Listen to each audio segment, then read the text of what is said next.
네, 20년 전 오늘 전 세계의 시선이 한반도에 집중됐습니다. 영상에서 보신 것처럼 2000년 6월 15일 김대중 전 대통령과 김정일 전 국방위원장이 공동선언에 합의했다면서 두 손을 잡고 번쩍 드는 모습 기억하시는 시청자 많을 겁니다. 자, 회담의 결실로 남북 화해와 평화 협력을 명시한 6.15 공동선언이 나왔습니다만 현재 남북 관계는 다시 공동선언 이전으로 돌아간 것 같습니다.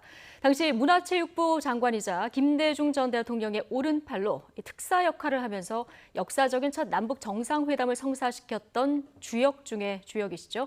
박지원 단국대학교 석좌 교수와 함께 6.15 공동선언의 의미와 남북 관계 현 주소에 대해서 이야기 나눠보도록 하겠습니다.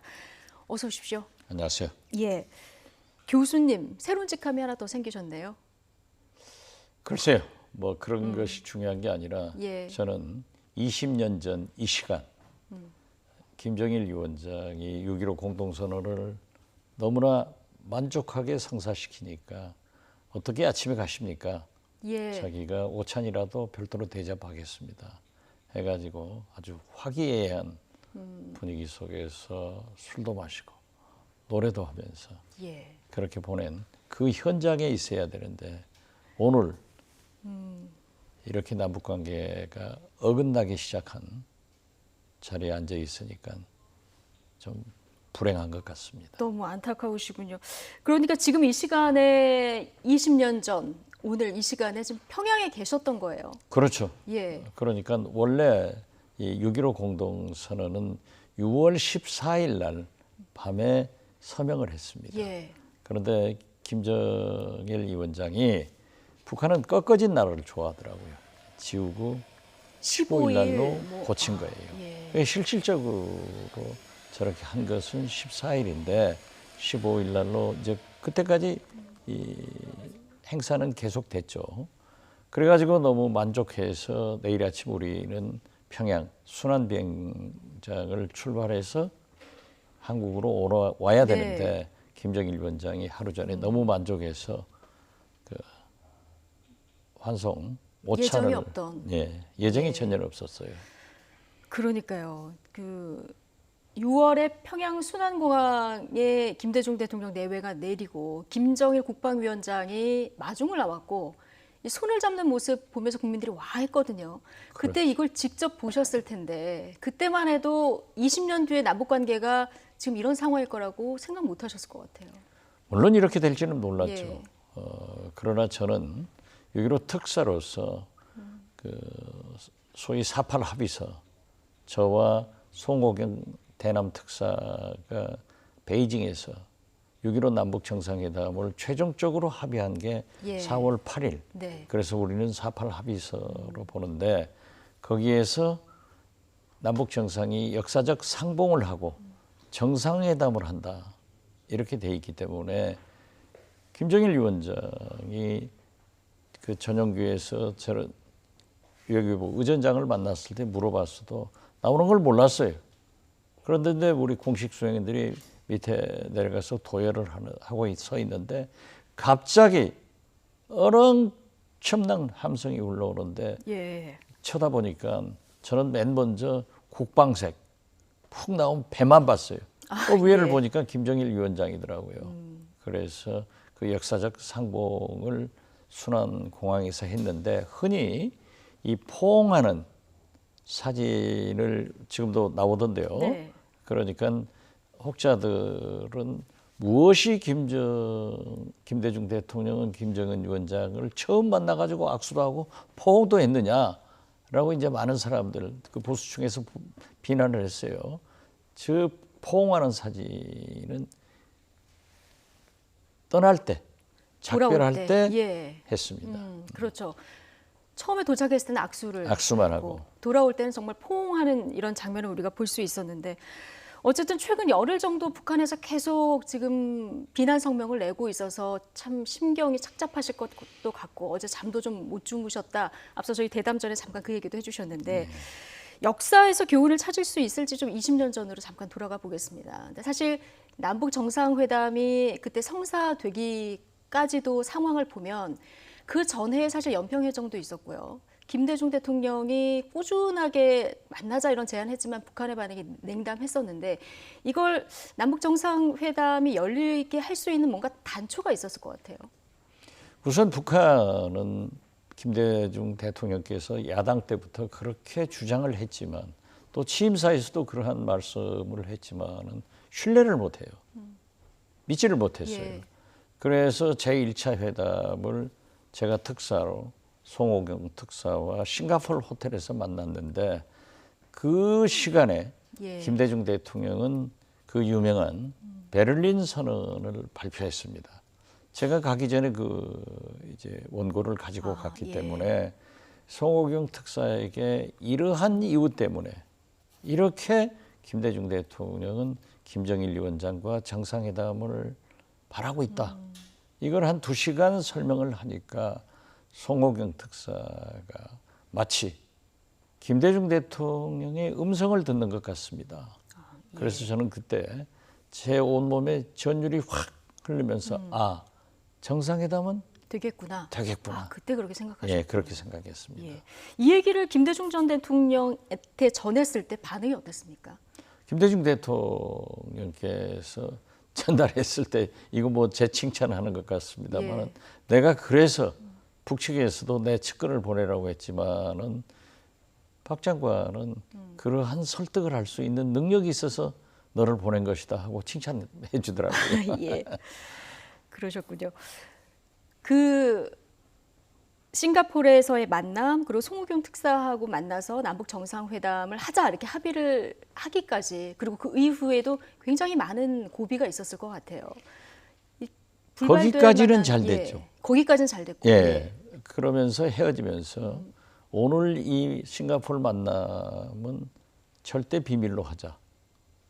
그리고 자기들이 다시 연락을 하면은 만나는 회담을 제1차 회담으로 명명하자 했어요.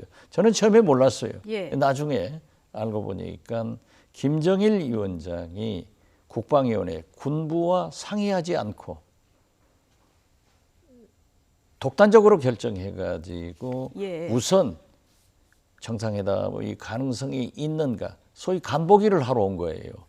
그러나 제가 베를린 선언을 가지고 진지하게 2~3시간 설명을 하니까 이제 확신을 가지고 이 북측에서는 꼭 밤 1시에 회담을 끝내자 하더라고요.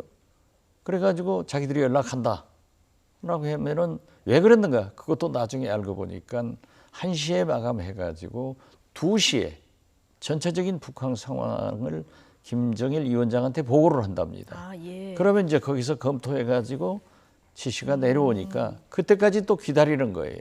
그러면 저희들은 도저히 나갈 수도 없고 호텔 방에서 가만히 기다리다가 또 저녁에 만나자면 갔는데 그래서 군부에 예. 이제 상의를 하고 상하이 회담을 제안한 것 같습니다. 예.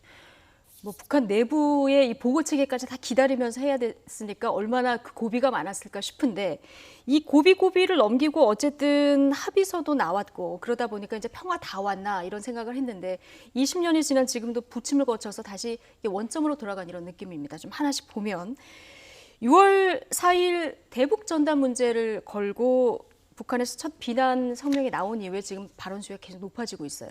토요일 날은 김여정 부부장이 어떤 얘기까지 했냐면 공동연락사무소가 형체도 없이 무너질 것이다, 사라질 것이다 이런 얘기를 했고 이후에 대적 행동은 군에게 넘길 것이다 이런 얘기를 했거든요.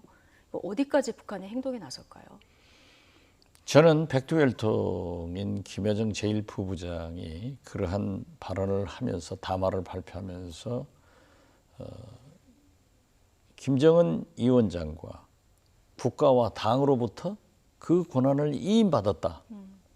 그리고 총참모부에 적대행위하는 것은 넘기겠다라고 한 것은 공식적으로 북한 인민들에게 내가 이인자다 하는 것을 선언한 예. 그런 의미가 있다고 봤고요. 특히 김여정 제1부부장이 저렇게 강경하게 뭐 그다음에 뭐 김영철, 리선주, 통전부장, 리선권, 외교부 예. 국장, 심지어 옥류장 주방장까지 나서는 걸 보면은 그러니까요. 또 노동신문에 담화를 발표해서 그들의 인민들에게 다 공개를 하는 것을 보면은 이번에는 예. 큰 일이 날 것 같다. 큰일이 날 것 같아요. 좀 예, 심상치 굉장히 않다. 불안하다. 이렇게 보시는 건가요? 상대적으로 그러나 우리 정부도 예. 지금 현재는 차분하게 잘 대응하지만은 할 일이 없다. 그래서 저는 굉장히 어둡게 보고 예. 사실 3, 4일 전부터 잠도 못 이루면서 주시하고 있습니다. 그 어느 때보다 좀 심각한 상황으로 보고 계신다. 지금 우리가 할 예. 일이 없잖아요. 할 수가 없어요. 그렇죠. 운신의 폭이 넓지가 않죠. 통신선은 다 차단해버렸고 예. 코로나로 인해서 내려가지도 올라가지도 우리가 미국과도 협의를 해야 되는데 가지도 오지도 이런 거기 때문에 우리 정부가 무엇을 해야 되겠어요? 저는 굉장히 큰 문제가 코로나로 인해서 발생하고 있다 그렇게 봅니다. 이 코로나 문제가 생각보다 이 남북 관계에 끼친 영향이 크다 이렇게 보시는 거죠? 그렇죠. 예. 예를 들면은요 이번 대북 전단 소위 삐라에 대해서도 직접적인 문제는 코로나입니다. 예. 제가 이 문제를 제기하자 뭐 한국당 일부 의원들이 괴담하고 있다라고 하는데 사실 그래서 제가 좀 정확성을 기하기 위해서 한번 낭독하겠습니다. 예. 이 탈북 장교 인터뷰를 통해서 해당 탈북인들의 커뮤니티인 세태민 라운지에서 북한의 의료 체계는 아주 소말리아 수준이기 때문에 코로나 바이러스가 퍼지면 북한이 붕괴된다. 예. 그리고 김정은 정권의 붕괴를 위해서 코로나 확산 프로젝트를 추진하자며 환자들이 사용하던 물품을 구매하자. 그리고 코로나 환자들의 비말이 나온 것을 사서 $1 지폐에 묻힌 뒤 풍선을 날려보내자. 예. 북한에서는 이걸 체크하지 않겠습니까? 만약 북한 사람들이 우리에게 풍선을 보내면서 이러한 커뮤니티 홈페이지 등에 글이 써 있다고 하면 예. 그걸 우리 국정원에서 몰랐다고 하면 이 보수층에서 얼마나 비난하겠어요. 이런 것이 직접적 원인이 됐다. 그럼 물론 하노이 노딜에서부터 쌓인 불만, 미국에 대한 배신감, 또 우리 문재인 대통령이 철도 등 경제 협력을 해주겠다고 약속해서 그러한 것을 함께 발표를 했지만은 실제로 아무것도 한 게 없잖아요. 자기들은 금창리, 폭발, 그리고 뭐 여러 가지 해준 미사일, 네. ICBM 핵실험 이런 거 안 했지 않습니까? 미국이 우리한테 해준 게 뭐냐? 대한민국 문재인 대통령이 우리에게 그러한 약속을 해주고 무슨 중재를 했느냐? 뭘 해줬냐? 예. 이렇게 불만이 쌓여가는데 예. 마침 코로나가 창궐 하니까 이제 우한 코로나가 발생하니까 북한에서는 의료 시스템이나 감염 시스템이 약하기 때문에 맨 먼저 북중 국경을 봉쇄하고 지금 우리도 이 좋았던 경제가 어렵잖아요. 3, 4개월 만에. 북한은 좀 어려워요. 예. 그러니까 인민들이 동요하기 시작했으리라고 저는 봅니다. 그렇기 때문에 마치 이 풍선의 이러한 것을 보고 정식으로 대응하지 않으면 우리가 안 되겠다. 예. 공공의정을 만들어서 규탄하자. 그래서 군중 집회를 하면서 하고 있는데 거듭 말씀드리지만 코로나가 언제까지 끝날지 모르잖아요. 그렇죠. 예. 그러니까 우리나라도 올라갈 수도 없고 북한이 내려갈 수도 없고 미국 가서 설득할 수도 없고 오지도 못하고 이러니까 지금 현재 그 강한 예. 비난들을 하고 있는데 이번에는 문제가 될 것 같습니다. 문제가 될 것 같다. 어쨌든 지금 북한이 코로나로 인해서 방역적인 측면에서든 경제적인 측면에서도 굉장히 지금 어려움을 겪고 있고 이게 지금 남북 관계에 어떻게 보면 생각보다 큰 영향을 미칠 수 있다는 분석을 해주셨고 북한의 속내로 들어가 보면 이런 어려움 그리고 북미 간의 협상이 안 풀리는 거에 대해서 남한이 좀 주도적으로 역할을 안 해주는 부분에 대한 섭섭함 이런 것들이 좀 복합적으로 작용했기 때문이다. 북한이 이런 비난 수위를 높이는 이유를 이렇게 보고 계시는 거군요. 그렇습니다. 예. 그런데 북한도 우리가 남북 간에 100가지를 합의해도 북미 간의 합의가 안 되면은 우리 한국이 할 수 없는 것을 알아요. 예. 2년 전 문재인 대통령이 방북할 때 제가 특별수행원으로 갔었습니다. 그때 이제 개성 공동연락사무소 이번에 폭파해 버리겠다고 하는 네. 거기에 전동수 이제 우리 같으면 차관급이죠. 제가 알아서 물어봤어요. 이제 한 달에 한 번씩 우리 천혜성 차관하고 만나겠다. 그랬더니 일 없습니다. 갈 필요 없습니다. 아마 우리 실무자들끼리 얘기할 겁니다. 아, 미국이 못하는데 어떻게 합니까? 그런데 개소식이 한 번 오고 영 안 왔지 않습니까? 예. 그래서 저는 북한이 우리의 입장을 알지만은 그들이 하노이로 출발하면서 김정은 위원장은 미국을 믿고 평양역에서도 인민들을 향해서 연설을 했지만은 쭉 기차로 내려가면서 세계의 시선을 집중시켜 놓고 얼마나 많은 믿음을 가져갔습니까? 그때 하노이에서 특히 회담 당일 미국의 NBC에서 예. 양 정상의 합의문이 사전 보도가 됐어요. 그 보도문 굉장히 좋더라고요. 그런데 그걸 믿고 현장에 들어가니까 영변 플러스 알파를 요구하고 다 핵 폐기하지 않으면 지원하지 않는다. 하니까 뒤로 넘어진 거 아니에요. 물론 뭐 여러 가지 사정이 있었겠지만은 그 후 아무것도 못했고 우리 역시 경제 지원 못했고 코로나로 경제 위기가 오고 만약에 고난의 행군 시대로 다시 돌아간다고 하면은 굶어 죽는 북한 인민들이 있다고 하면은 북한 인민들도 많이 개혁 개방되고 경제 발전돼서 그 후퇴를 감수할 수 있겠습니까? 예. 그렇기 때문에 저는 지금 현재 국내 정치용도 있지만은 근본적으로 코로나와 이러한 전단 이게 기폭자가 됐다 그렇게 분석합니다. 예. 복잡한 이유가 있겠습니다만 이제 어떻게든 풀어야 될 해법을 우리가 찾아야 되지 않겠습니까? 어제 SNS에 6.15 남북 공동선언으로 돌아가야 된다. 남북 관계가 깨지면 다 죽는다. 이런 글을 남기셨어요. 그렇습니다. 예. 김대중 대통령께서도 또 강원영 소천하신 강원영 목사님께서도 경제는 무너지면은 다시 살릴 수 있지만은 남북 관계가 무너지면은 다 죽는다. 절대 이건 무너지지 않게 우리 국가가 관리해야 된다라고 주장하셨거든요. 그럼 어떻게 해야 될까요? 저는 지금 현재 참 애석하게도 안타깝게도 우리 정부가 할 일이 없습니다. 할 수가 없습니다.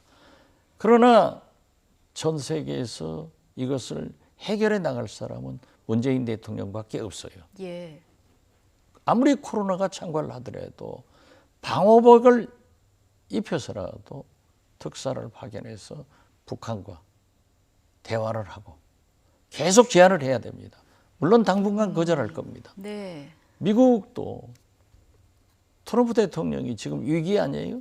자기 대선의 재선 가망성이 차차 없어지고 있습니다. 예. 코로나, 인종 갈등, 경제 위기 이런 게 다 겹쳐 있단 말이에요.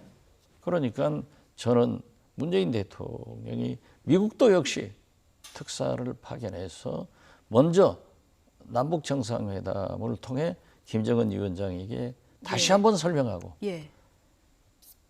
트럼프 대통령한테도 다시 설명해서 진짜 극적으로 상상을 초월하는 삼국 정상들이 만나서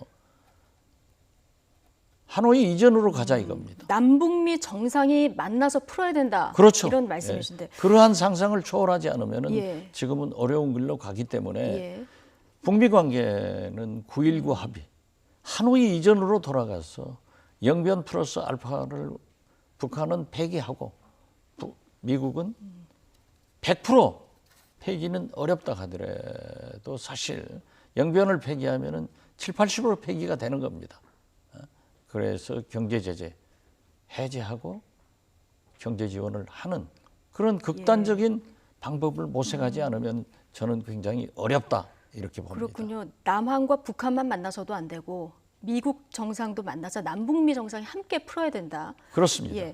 지금 현재 남북만 해결하려고 해도 미국이 유엔 안보리 미국 제재를 풀어주지 않으면 우리가 아무것도 할 수 없는 거예요. 예.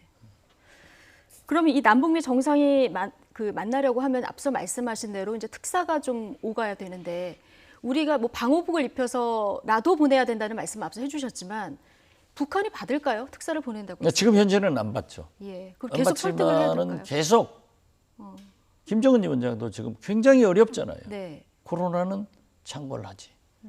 중국에서 국경은 봉쇄돼 가지고 화물차가 오더라도 북한에서 3주간 격리 수용하고 또 화물차가 중국으로 돌아가면 2주간 격리 수용하고 이게 물자가 올 수가 없는 거예요. 네. 그래서 우리 경제도 3, 4개월 되니까 아비 교환이고 재난기금을 국민들한테 풀어야 되는데 우리보다 훨씬 낙후된 경제를 가지고 있는 북한은 훨씬 더 할 거 아니에요. 예. 그래서 저는 어떤 경우에도 김정은 위원장도 시간을 가지고 하면은 큰 문제가 발생하고 문재인 대통령도 그렇고 특히 제일 급한 것은 트럼프 대통령이다. 이 예. 절박하니까 또 트럼프 대통령이나 김정은 위원장은 좀 돌출적 예. 그런 분들 아니에요? 그러니까 오히려 이것을 가지고 문재인 대통령이 해결할 수 있지 않을까 저는 그렇게 생각합니다. 예. 관련해서 계속 대북 특사를 주장을 하셨잖아요. 만약에 특사가 북한에서 받아서 성사가 된다면 뭐 적임자로 떠오르는 분이 계십니까? 글쎄요, 제가 20년 전이죠. 예. 6.15 대북 특사를 할 때 북한에서 김대중 대통령이 가장 측근 그리고 김대중 대통령과 운명 공동체인 사람을 보내달라 이렇게 요구를 했기 때문에 그럼 지금은 문재인 대통령의 저는 최측근이 가야 되겠군요. 문재인 대통령이 가장 신임하는 예. 그런 분을 보내겠다. 한번 만나자. 뭐 계속 얘기를 해야죠. 이대로 보고 있을 수는 없는 거 예. 아닙니까? 만약에 저는 제일 위험한 게 개성공단 연락사무소 이게 폭파시켜 버리면 혹시라도 이게 이제 금강산에- 철거를 넘어서 폭발을 시킬 수도 있다고 보시는 그렇죠. 거군요. 예. 그렇게 얘기를 했잖아요. 그러니까. 나는 금강산의 상징적인 우리 정부 소유의 무엇도 하나 폭파한다고 하면은 그 사진이 YTN을 비롯해서 CNN 전 세계가 난리가 날 거예요. 그렇죠. 그런다고 해서 우리가 단지 연락사무소만 파괴되는 그 이상의 의미가 있겠죠. 그렇게 그렇죠. 되면. 우리가 예. 개성 땅인데 북한 땅인데 전쟁하러 올라가겠습니까? 금강산을 올라가겠습니까? 그래서 저는 일부 통합당의 그러한 탈북인 출신 의원들이나 지도부도 지금은 너무나 위기이기 때문에 좀 진정하고 예. 심정은 이해하지만은 우리 정부를 도와줘야 된다. 저는 그렇게 주장합니다. 예. 자, 북한의 거친 비난 성명이 지금 김여정 부부장 말로 계속 나오고 있습니다. 근데 우리가 지지난해 봤었던 김여정 부부장은 오빠를 잘 수행하면서 웃는 얼굴을 많이 봤었거든요. 좀 낯설기도 한데. 자, 그런데 일각에서는 김정은 위원장이 직접 안 나서고 이렇게 동생인 김여정 부부장이 나서는 게 오히려 남북 관계를 푸는데 뭔가 좀 긍정적으로 작용할 수 있지 않느냐 이런 분석도 나와요. 제가 그런 얘기를 했는데요. 김정은 위원장은 자기를 비난하는 당사자이기 때문에 또 무오류 북한의 지도자이기 때문에 인민들에게 그러한 얘기를 좀 하는 것은 적당치 않다. 그래서 국내 정치적으로도 여러 가지 이유를 해서 김여정 부부장을 지금 제2인자로 부각시키는 데 네. 성공했잖아요. 예. 그런데 제가 김여정 부부장을 4번 만나서 얘기를 해봤습니다. 예. 지금 모습하고 좀 낯설지 않으세요? 낯설죠. 예. 그런데 저는 한마디로 김여정 부부장은 똑순이다. 똑 소리가 날 수 있을 정도로 영민하고 예. 또 미소를 가지면서도 경청하면서도 자기 할 말을 똑부러지게 하더라. 예. 옆에서 보니까 더 그렇더라. 그렇습니다. 예. 예, 그렇기 때문에 우리가 이런 똑순이라는 그러한 제 평가가 나쁘게 들을 필요는 없고요. 예. 그 좋은 의미로 그런 똑순이기 때문에 저는 참 오히려 그 남북 문제를 풀 수 있는 이 김여정 부부장의 입에서 나왔기 때문에 오히려 그런 측면에서 더 풀 수 있는 여지가 있다 이렇게 보시는 거죠. 그렇죠. 최종적인 결정은 예. 김정은 위원장이 위원장입니다. 하니까. 예. 그런데 앤드루 킴 미국 CIA 폼페이오 장관하고 함께 북한 가서 김정일 위원장, 김영철 부부장, 김여정 제1부부장과 회담하는 사진들이 많이 나오잖아요. 거기에서 김정은 위원장이 얘기하는 핵 지역을 하나를 처음 들은 지역이라 소위 못 받아 적었대요. 예. 이건 중요하잖아요. 미국으로서는. 그래서 김영철 부부장한테 좀 김정은 위원장한테 확인해 주라 이렇게 얘기를 했더니 우리는 지도자 동지에게 그런 것 확인할 수 없다. 딱 거절해 버리더래요. 예. 말을 못 하는 거예요. 그런데 그런데. 마치 김여정 부부장이 옆으로 지나가서 잡고 물어봤더니 그대로 들어가서 확인해 가지고 가르쳐 주더라는 거예요. 백두혈통이 이제 보니까. 그렇죠. 예. 그렇기 때문에 저는 차라리 김여정 제1부부장이 대남 총괄로 하고 실세로 나섰다고 하면은 거기를 통해서도 직접 김정은 위원장과 대화가 가능하지 않겠느냐. 그리고 실세가 하는 예. 것은 결정을 할 수 있잖아요. 그래서 저는 이러한 것들을 잘 활용하자. 그래서 더 오히려 좋을 수 있다. 예. 전화위복 계기로 삼자. 이렇게 말씀드린 겁니다. 북한에서도 지금 보면 김정은 위원장은 이 대남 공세에서 한 발 빠져 있는 모습을 보이잖아요. 민생 행보만 보도가 되고 있던데 그렇다면 이제 김정은 위원장하고 문재인 대통령 여러 번 만나서 친분도 쌓았고요. 이거를 앞으로 남북 문제를 풀 카드로 남겨놓는 거다. 이런 해석도 가능하겠군요. 그렇죠. 예. 지금 김정은 위원장과 문재인 대통령은 서로 존경하고 신뢰가 있습니다. 또한 김정은 위원장과 트럼프 대통령도 그러한 신뢰가 쌓여 있잖아요. 예. 트럼프 대통령은 입만 벌리면 자기 김정은하고 친구다. 뭐 서로 사랑하는 사이 같이 얘기를 하지 않습니까?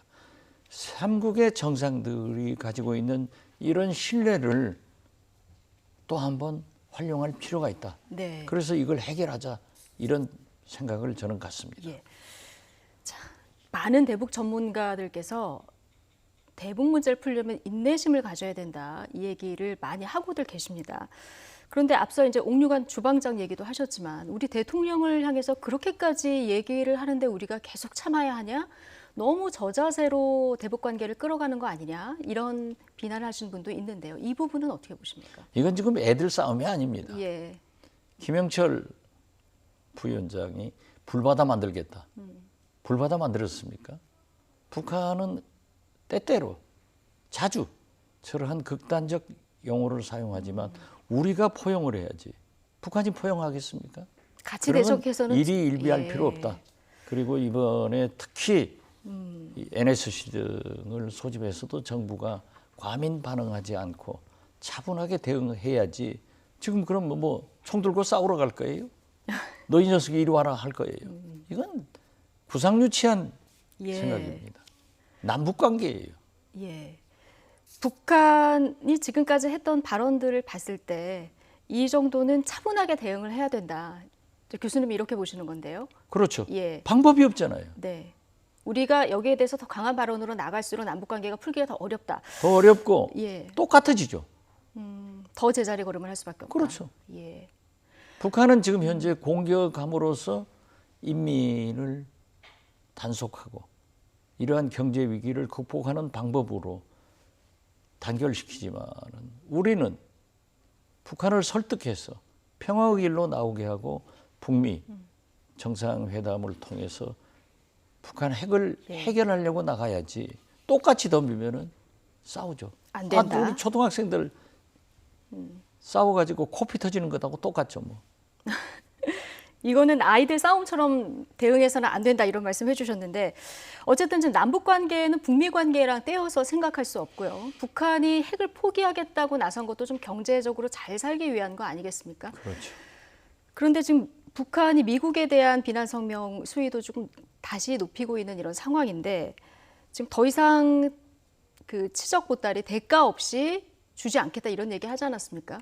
근데 북한과 미국은 서로 책임이 있다 아직까지도 지금 떠넘기고 있는 상황에서 비핵화 아직 제자리 걸음이거든요.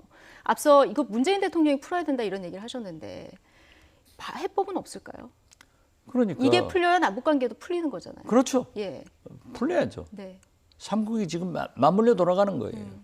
그러니까 문재인 대통령이 김정은 위원장의 절박함을 이해해서 잘 도와주고 또 트럼프 대통령도 지금 현재 어렵기 때문에 대통령이 살 수 있는 방법은 이거다라고 해서 다시 하노이 이전으로 돌아가서 영변 핵을 폐기하면은 행동 대 행동으로 이만큼 경제 제재를 해제해주고 근데 이만큼 지금 행동 지원하겠다. 대 행동을 서로 북한은 제재를 먼저 풀어라 얘기를 하고 있는 거고 미국은 또 미국 입장에서는 핵폐기를 더 먼저 선제적으로 해라.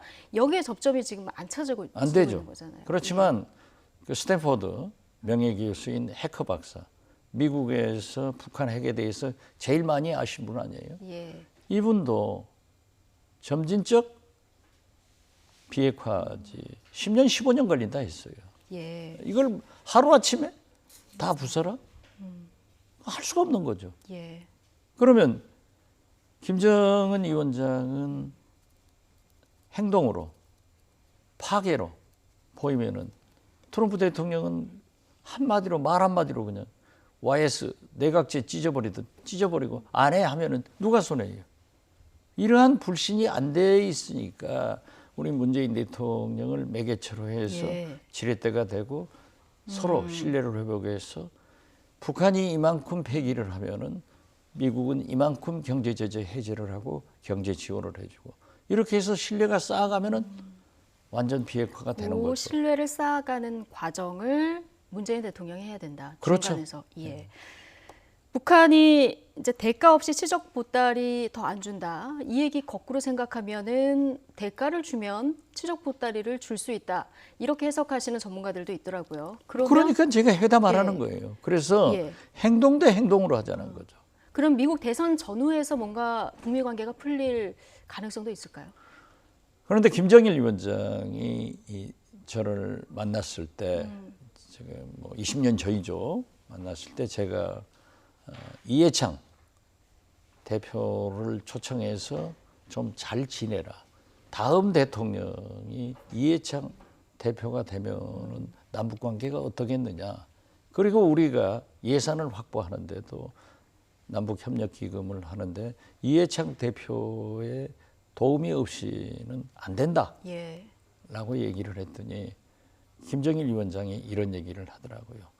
남한 대통령이나 미국 대통령이나 당신들은 뭐 진보 보수하지만은 다 당선되면 나한테 만나자고 잘 지내자고 온다. 그 생각을 지금 김정은 위원장이 갖고 있지 않기를 바랍니다. 예. 그래서 이 정권 교체기에는 늘 북한이 벼랑 끝 외교 전술을 또 공격을 해왔는데 사실 트럼프 대통령도 11월 선거가 지금 어떻게 될지 모르잖아요. 예. 그리고 또 우리 문재인 대통령도 임기가 이제 불과 2년 못 남았잖아요. 예. 그러니까 북한은 그러한 것도 계산을 하고 있을 거다. 네. 저는 그렇게 생각합니다. 오늘 6.15 남북 공동선언 20주년 행사 조촐하게나마 열리는데 여기서 혹은 수보회의에서 문재인 대통령이 대북 관련 메시지를 내놓을 가능성이 큽니다. 앞서 문재인 대통령 역할을 굉장히 강조하셨는데 어떤 메시지를 내놔야 된다고 보시는지 마지막 질문으로 드리겠습니다.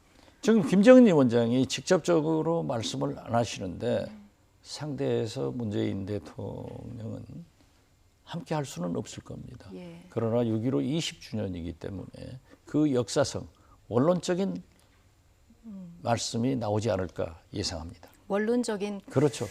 예 뭔가 잘하자 메시지가 이거죠. 나올 북한에도. 정도로 예상하신다. 뭐 돌이켜 보면 남북 관계 언제 쉽게 풀린 적은 없었는데. 그렇죠. 예. 6.15 선언문 마지막 조항에 보면은 대화가 나옵니다. 지금 말씀하신 대로 어떻게든 만나야 좀 풀릴 것 같은데 뭐 물밑 접촉이 좀 이루어질 거라고 믿고요. 어떻게든 남북 관계가 좀 풀려서 다시 옛날에 평양 그리고 백두산 우리 판문점에서 봤던 이런 역사적인 장면들 다시 한번 봤으면 좋겠습니다. 지금까지 6.15 남북정상회담의 주역이자 또 단국대학교 석좌 교수이신 박지원 전 의원님과 함께했습니다. 고맙습니다. 네, 감사합니다.